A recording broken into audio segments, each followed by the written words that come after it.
ನಮಸ್ಕಾರ ವೀಕ್ಷಕರೇ, welcome to ನಮಸ್ತೆ ಇಂಡಿಯಾ ಕುಕಿಂಗ್ ಚಾನಲ್. ಇವತ್ತು ನಮ್ಮ ಚಾನಲ್ನಲ್ಲಿ ಒಂದೇ ಹಿಟ್ಟನ್ನು ಉಪಯೋಗಿಸಿ ತುಂಬಾನೇ ಮೃದುವಾದ ದೋಸೆ ಮತ್ತು ಪಡ್ಡನ್ನ ಮಾಡೋದು ಹೇಗೆ ಅನ್ನೋದನ್ನ ನೋಡೋಣ.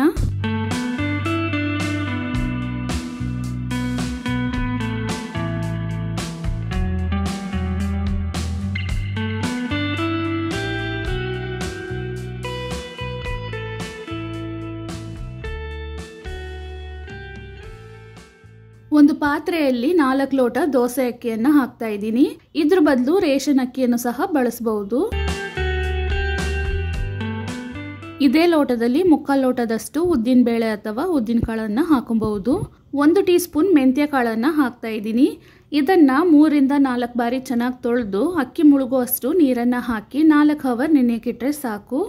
ದೋಸೆ ಅಕ್ಕಿ ಆಗಿರೋದ್ರಿಂದ 4 ಅವರ್ನಲ್ಲೇ ಚೆನ್ನಾಗಿ ನೆಂದ್ಬಿಡತ್ತೆ. ಮತ್ತೆ ಇದನ್ನ 2 ಬಾರಿ ತೊಳೆದು ನೀರನ್ನು ಚೆಲ್ಬಿಡಬೇಕು. ಇವಾಗ ಇದರಲ್ಲಿ 1 ಕಪ್ಪಷ್ಟು ಅನ್ನವನ್ನು ಹಾಕ್ತಾ ಇದ್ದೀನಿ.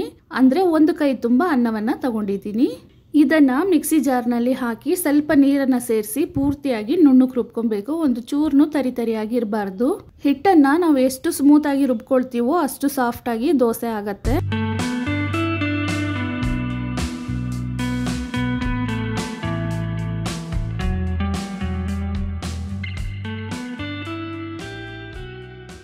ಪೂರ್ತಿ ಅಕ್ಕಿಯನ್ನು ಇವಾಗ ನುಣ್ಣಕ್ಕೆ ರುಬ್ಬಿ ಆಗಿದೆ. ಒಂದು ತಟ್ಟೆಯನ್ನು ಹಾಕಿ ಮುಚ್ಚಿಟ್ಟು ಇದನ್ನು ಮಿನಿಮಮ್ 14 ಅವರ್ವರೆಗೂ ಹುದುಗಿ ಬರೋದಕ್ಕೆ ಬಿಡಬೇಕು. ಇವಾಗ ನೋಡಿ ಹಿಟ್ಟು ಚೆನ್ನಾಗಿ ಫರ್ಮೆಂಟ್ ಆಗಿದೆ. ಒಂದು ಸೌಟಿನಲ್ಲಿ ಸ್ವಲ್ಪ ನೀರನ್ನು ಹಾಕೊಂಡಿದ್ದೀನಿ. ಇದರಲ್ಲಿ 1 ಟೀ ಸ್ಪೂನ್ ಉಪ್ಪು, 1/4 ಟೀ ಸ್ಪೂನ್ ಅಡುಗೆ ಸೋಡಾವನ್ನು ಹಾಕಿ ಚೆನ್ನಾಗಿ ಮಿಕ್ಸ್ ಮಾಡ್ಕೊಳ್ತಾ ಇದ್ದೀನಿ. ಈ ನೀರನ್ನು ಹಿಟ್ಟಲ್ಲಿ ಹಾಕಿ ಚೆನ್ನಾಗಿ ಕಲಿಸ್ಕೊಬೇಕು.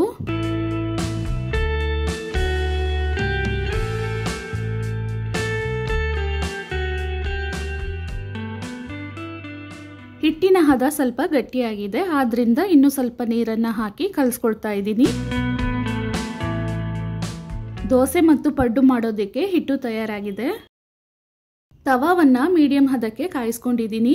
1 ಸೌಟು ಹಿಟ್ಟನ್ನು ಹಾಕಿ ಒಂದೇ ರೌಂಡ್ಗೆನೆ ದೋಸೆ ಶೇಪ್ ಮಾಡಿ ಸೌಟನ್ನು ತೆಗೆದುಬಿಡಬೇಕು. ತುಂಬ ಉಜ್ಜಬಾರ್ದು. 1 ಟೀ ಸ್ಪೂನ್ ಅಷ್ಟು ಎಣ್ಣೆಯನ್ನು ಹಾಕ್ತಾ ಇದ್ದೀನಿ. ಒಂದು ಮುಚ್ಚಳವನ್ನು ಹಾಕಿ ಮುಚ್ಚಿಟ್ಟು ದೋಸೆಯನ್ನು ಹಾಗೇನೆ ಬೇಯಿಸ್ಕೊಬೇಕು. ತಿರುಗಿಸಿ ಹಾಕೋದೇನು ಬೇಕಾಗಿಲ್ಲ. ಇವಾಗ ನೋಡಿ ದೋಸೆ 2 ಕಡೆನೂ ಚೆನ್ನಾಗಿ ಬೆಂದಿದೆ. ಹಾಗೇನಾದ್ರೂ ಒಂದು ವೇಳೆ ಮಧ್ಯದಲ್ಲಿ ಏನಾದರೂ ಸ್ವಲ್ಪ ಬೆಂದಿಲ್ಲ ಅಂದರೆ ತಿರುಗಿಸಿ ಹಾಕಬಹುದು. 2ನೇ ದೋಸೆ ಮಾಡೋದಕ್ಕೆ ತವಾವಿನ ಬಿಸಿಯನ್ನು ಸ್ವಲ್ಪ ಕಡಿಮೆ ಮಾಡೋದಕ್ಕೆ ಈರುಳ್ಳಿಯಿಂದ ತವಾವನ್ನು ಸ್ವಲ್ಪ ಉಜ್ತಾ ಇದ್ದೀನಿ.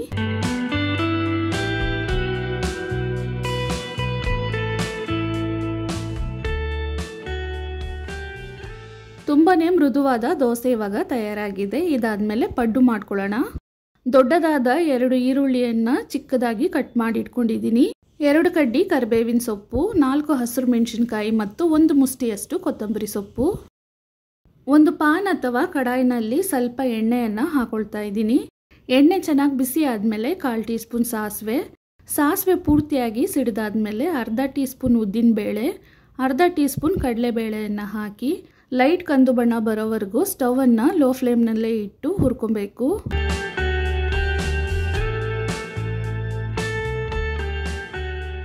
ಇವಾಗ ಕಟ್ ಮಾಡಿರುವ ಕೊತ್ತಂಬರಿ ಸೊಪ್ಪು, ಕರಿಬೇವಿನ ಸೊಪ್ಪು, ಹಸಿರು ಮೆಣಸಿನಕಾಯಿ ಮತ್ತು ಈರುಳ್ಳಿಯನ್ನು ಒಟ್ಟಿಗೆ ಹಾಕ್ತಾ ಇದ್ದೀನಿ. ಈರುಳ್ಳಿ ಅರ್ಧದಷ್ಟು ಬೇಯೋವರೆಗೂ ಬಾಡಿಸ್ತಿರ್ಬೇಕು.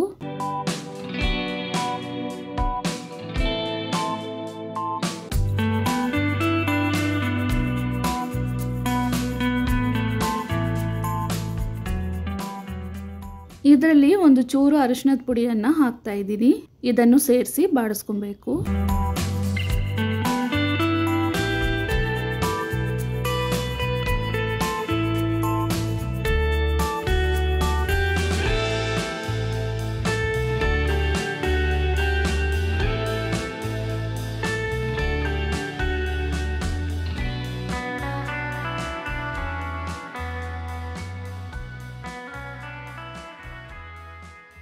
ಈರುಳ್ಳಿ ಇವಾಗ ಅರ್ಧದಷ್ಟು ಬೆಂದಿದೆ. ಸ್ಟವನ್ನು ಆಫ್ ಮಾಡಿ ಇದನ್ನು ಪೂರ್ತಿಯಾಗಿ ತಣ್ಣಗೆ ಮಾಡ್ಕೊಬೇಕು. ಒಂದು ಪಾತ್ರೆಯಲ್ಲಿ 7 ರಿಂದ 8 ಸೌಟಷ್ಟು ಹಿಟ್ಟನ್ನು ಹಾಕ್ತಾ ಇದ್ದೀನಿ. ಅಂದರೆ ದೋಸೆ ಮಾಡೋದಕ್ಕೆ ಉಪ್ಪು ಸೋಡಾ ಹಾಕಿ ಕಲಸಿಟ್ಟಿದ್ದ ಅದೇ ಹಿಟ್ಟು. ಹುರಿದು ತಣ್ಣಗೆ ಮಾಡಿರುವ ಈರುಳ್ಳಿಯನ್ನು ಇದರಲ್ಲಿ ಹಾಕ್ತಾ ಇದ್ದೀನಿ. ಯಾವುದೇ ಕಾರಣಕ್ಕೂ ಈರುಳ್ಳಿಯನ್ನು ಬಿಸಿಯಾಗಿ ಹಾಕಬಾರ್ದು. ಯಾಕಂದರೆ ಬಿಸಿಯಾಗಿ ಹಾಕಿದ ತಕ್ಷಣ ಹಿಟ್ಟಿನ ಹದ ಬದಲಾಗ್ಬಿಡತ್ತೆ, ಪಡ್ಡುನು ಗಟ್ಟಿಯಾಗಿ ಬರುತ್ತೆ. ಇದನ್ನು ಚೆನ್ನಾಗಿ ಒಂದ್ಸಲ ಮಿಕ್ಸ್ ಮಾಡ್ಕೊಳ್ಳೋಣ.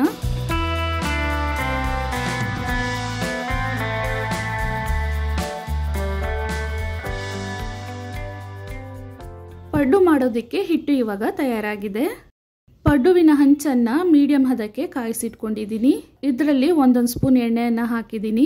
ಹಿಟ್ಟನ್ನು ಪಾತ್ರೆಯಿಂದ ತೆಗೆದು ಹಾಕಬೇಕಾದ್ರೆ ಮಿಕ್ಸ್ ಮಾಡ್ತಾ ಹಾಕಬೇಕು, ಇಲ್ಲಾಂದರೆ ಈರುಳ್ಳಿ ಎಲ್ಲ ಪಾತ್ರೆಯ ತಳಭಾಗದಲ್ಲಿ ಕುತ್ಬಿಡತ್ತೆ.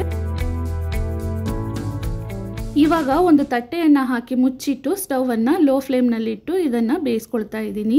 ಹಂಚನ್ನು ಕಾಯಿಸ್ಬೇಕಾದ್ರೆ ಸ್ಟವನ್ನು ಹೈ ಫ್ಲೇಮ್ನಲ್ಲಿಟ್ಟು ಕಾಯಿಸ್ಕೊಬೇಕು. ಹಿಟ್ಟನ್ನು ಹಾಕಿದ್ಮೇಲೆ ಲೋ ಫ್ಲೇಮ್ನಲ್ಲಿ ಇಡಬೇಕು. ಪಡ್ಡು ಇವಾಗ ಒಂದು ಕಡೆ ಬೆಂದು ಗೋಲ್ಡನ್ ಬ್ರೌನ್ ಆಗಿದೆ, ಇನ್ನೊಂದು ಕಡೆನೂ ತಿರ್ಗಿಸಿ ಹಾಕ್ತಾ ಇದ್ದೀನಿ.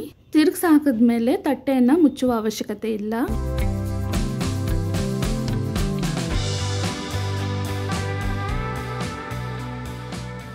ಇವಾಗ ನೋಡಿ, ಪಡ್ಡು ಇನ್ನೊಂದು ಕಡೆನೂ ಗೋಲ್ಡನ್ ಬ್ರೌನ್ ಆಗಿ ಚೆನ್ನಾಗಿ ಬೆಂದಿದೆ. ಎರಡೂ ಕಡೆನೂ ಇದೇ ರೀತಿ ಬಣ್ಣ ಇರಬೇಕು. ಇವಾಗ ಪಡ್ಡುವನ್ನು ತೆಗೆದು ಬಿಡೋಣ.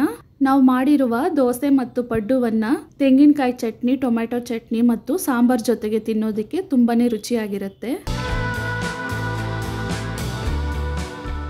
ಇದಾದ್ಮೇಲೆ ಉಳಿದಿರುವ ಹಿಟ್ಟಿನಿಂದಲೂ ಪಡ್ಡುವನ್ನು ಮಾಡ್ಕೊಳ್ತಾ ಇದ್ದೀನಿ.